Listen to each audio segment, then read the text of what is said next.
Renowned director S. Shankar presents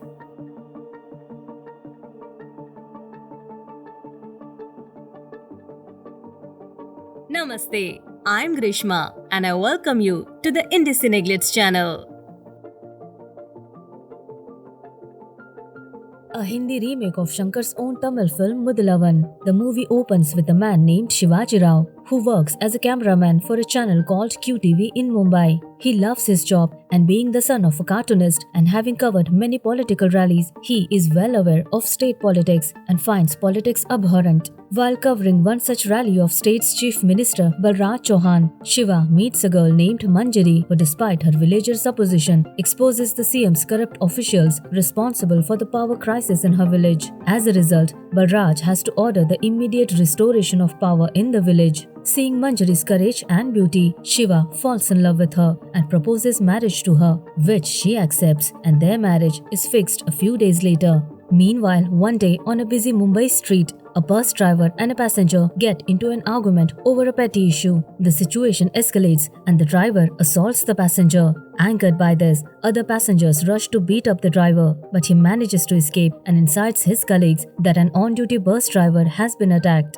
Enraged bus drivers then declare a strike and block the roads. The tension escalates and the city's roads are now jammed with traffic. The traffic police then asks the drivers to unblock the road and restore traffic. But the driver threatens that he is associated with the ruling party and will continue to block the road until his attackers are arrested. On the other hand, the friends of the assaulted passenger who are associated with the student union reach there and declare that they will also block the roads until the arrogant driver apologizes for assaulting their friend. This worsened the situation and the chaos spread in the city of Mumbai. Upon receiving the news, Shiva immediately reaches there and witnesses how the city of Mumbai is forcibly brought to a standstill by politicizing over a small issue. Rioters create havoc throughout the city and damage public properties. On one hand, drivers are asking their ruling party leaders for a statewide shutdown by calling it an attack on their union, while on the other hand, the common man who left for office, college, home and hospital are reeling in this chaos. When the police commissioner also fails to control the situation, he seeks permission from Chief Minister Balraj Chauhan to take strict action against the rioters. But Balraj, who is a corrupt and power-hungry politician, stops him from taking any action as both the bus and student union are part of his vote bank. And he doesn't want to displease either of them, and so he orders the commissioner to remain quiet and wait for the situation to calm down on its own. Shiva records all the crucial evidence of this incident. Meanwhile, Shiva's boss, pleased with his work, promotes him to the position of senior news reporter and informs him that he will soon have to do an exclusive live interview with the state's chief minister, Balraj Chauhan. Shiva is nervous as this is his first interview, and that too with the state's top minister. He prepares a list of questions for the debate and prepares thoroughly for the interview. This is Balraj's first interview after Mumbai's recent riot, and people want to know his accountability. So the interview begins with a huge numbers of viewers across the state. Shiva begins the interview by saying that the claims and promises he made to the people, due to which he came to the power, have not been fulfilled yet. He shows the statistics of the rise in corruption, hunger, unemployment, poverty, inflation, and declining levels of human rights, literacy, and basic amenities under his government. Balraj refutes the allegations, saying that whatever the statistics are, his government has done a more commendable job than the previous government, and his state is moving ahead on the path of progress. Shiva then demands answer as to how his wealth reached millions despite his poor background and the average salary of a CM. He also accuses him of being responsible for the rise in crime rate in the state and shows a video of the recent chaos in Mumbai, in which he is seen preventing the commissioner from taking any action against the miscreants. Shiva accuses him of inflaming a small issue and allowing loss of life and property in the city just for the sake of his vote bank. Furious Balraj then accuses Shiva of being bribed by the opposition to spread propaganda against him and dismisses all the evidence. He adds that the job of a CM is no joke and the responsibility of the entire state is a hectic and stressful job. He defends himself by saying that making unilateral decisions based on emotions in such conditions is not part of it, and hence he ordered the commissioner to deal with it peacefully without any force.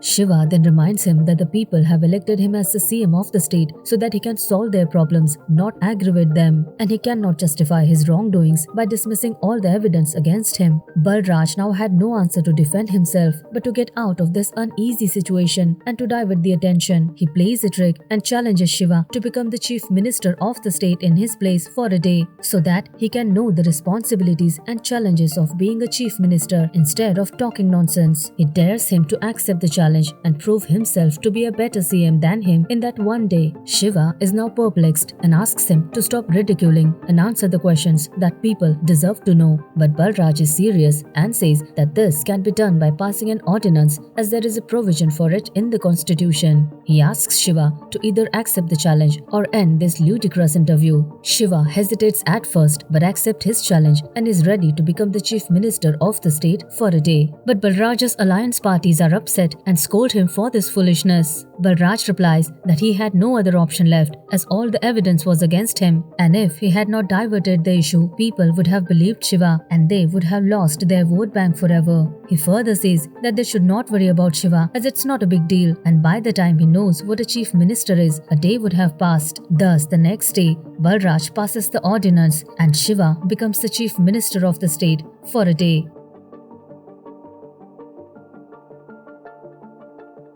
Shiva's first task as CM is to sack all the corrupt and dishonest government officials within an hour. After this, he reaches the slum and inquires about the well-being of the slum people. There, he finds out that builders and politicians have encroached upon the land allotted to the poor. He orders the sacking of all the responsible officials and also appeals to the people to be responsible and pay taxes for the development of the country. He also holds an hour-long session for people's complaints, in which he receives calls from all over the state. He receives complaints against many corrupt doctors, police and government officials for obstructing the work. He sacks all of them and orders strict action against them. He also receives a complaint from a nearby college where some goons are harassing college girls. He takes the matter in his own hands and beats up all those goons and sends them to jail. And thus the day ends, and Shiva now has a list of ruling party leaders involved in corruption. He finds them all hiding in the CM's office and orders their arrest. Before his one-day tenure ends, he tells Balraj that he has only performed his duties as CM in one day, which Balraj has failed to fulfill in all these years. And finally, he hands him his arrest warrant for supporting and aiding the corrupt leaders.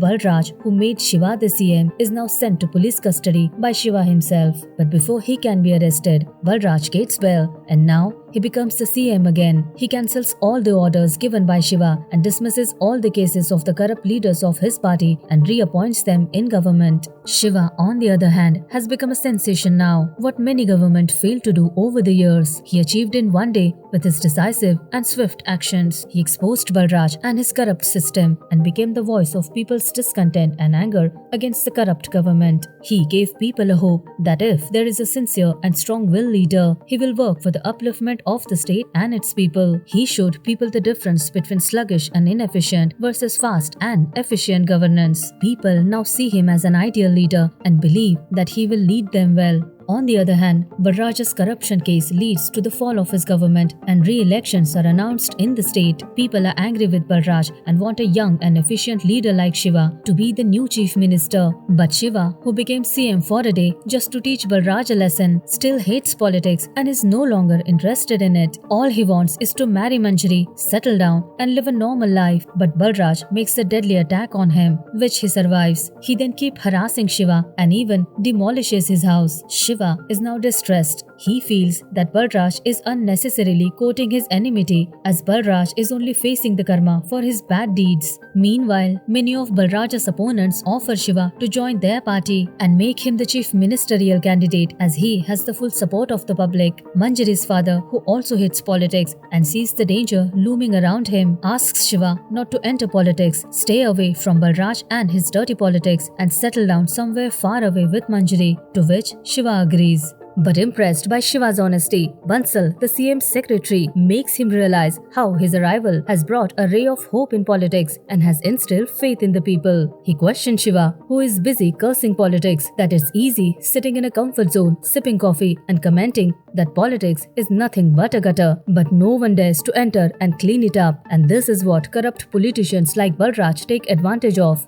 He encourages Shiva by saying that it's the responsibility of educated and smart youth like him to clean this gutter and create an ideal system so that the country can progress holistically under better leadership. He reminds him that he is no longer a common man and has become a hope for the people, and that's why he'll always be a threat to Balraj and he can go to any extent to win. And finally, makes an emotional appeal to build a strong country that got crippled by corruption and corrupt leaders. Moved by people's belief in him, Shiva decides to enter politics and becomes a contender for the post of chief minister against Balraj. But his and Manjari's family are not happy about this. They ask Shiva not to go down that path, but Shiva has now made up his mind. A few months later, the state election results are announced, and with a majority, Shiva is declared the chief minister of the state. Not for a day, but for the next 5 years. After taking over as CM to keep his government efficient and transparent, he facilitates complaint boxes in every village, town and city in the state and orders that any complaint, no matter how big or small, would be redressed within a week,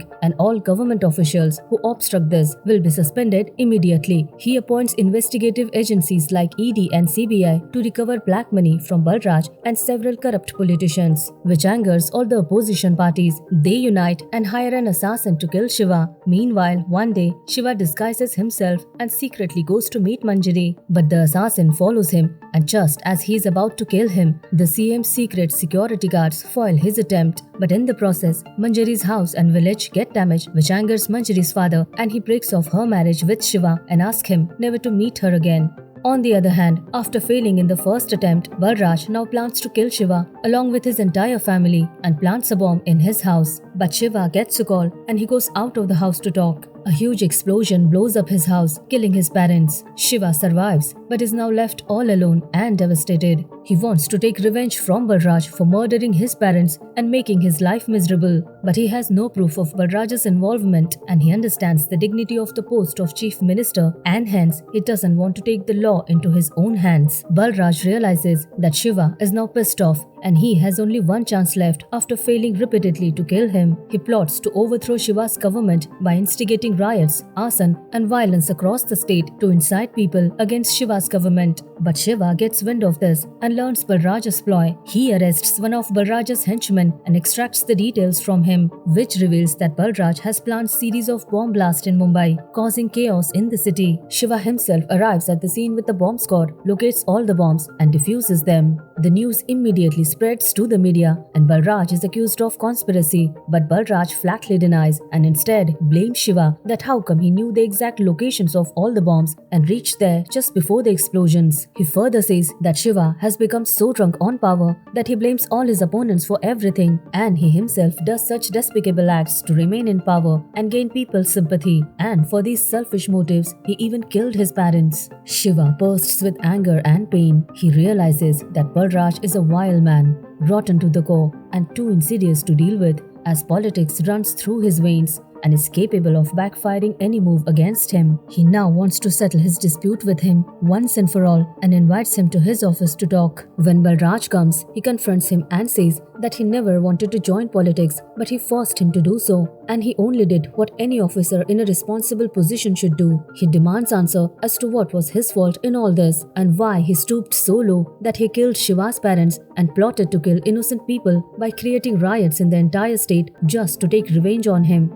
But Balraj challenges Shiva to prove all the allegations against him and says that he is too smart for him and no one can touch him as he is adept at such political maneuvers. Shiva, who is aware of this and knows that despite all the evidence and witnesses, he will not be able to legally defeat Balraj due to the corrupt system. He then takes out his gun and aims at Balraj. Balraj mocks him and says that killing him will only add up more troubles for him and spoil his work and his good image. But Shiva has other motives. He had called Balraj alone in his office to deliberately provoke him by saying provocative things. And now he has a gun pointed at him, but not to kill him. Before Balraj can realize anything, Shiva turns the gun, shoots himself and throws the gun at Balraj. Hearing the gunshot, Shiva's bodyguards rush there and see that Balraj is holding a gun and Shiva is shot. Balraj then realizes Shiva's ploy and shoots him in anger, but alert Shiva saves himself and then Balraj is gunned down by Shiva's bodyguards and thus Shiva finally avenges Balraj and Balraj dies of shock. The media carries the story that Balraj, who was trying to assassinate the chief minister, was shot dead. Eventually, Manjari's father also realizes his mistake and agrees to their marriage. The movie ends with Shiva continuing to performing his duty sincerely and work for the upliftment of the state. So this was our favorite movie of the day. Do tell us your opinion in the comment section. And don't forget to like, share and subscribe our channel. Take care.